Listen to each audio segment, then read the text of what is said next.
What if the note in your hand isn't real? 1 second's mistake can turn a life and a business upside down. And there's a text on the screen that says, "Are you sure?" USA, the land of trust and opportunity. But into that trust, counterfeit notes have crept in.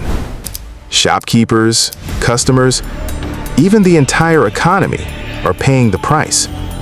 And there's a pop-up text in the corner that says, "Counterfeit money crisis." Fake money slips into everyday transactions. If it goes unnoticed, the business owner suffers. A small loss can soon turn into a heavy burden. One day, I received 10 notes. The bank told me they were all fake. Overnight, I lost $1,000.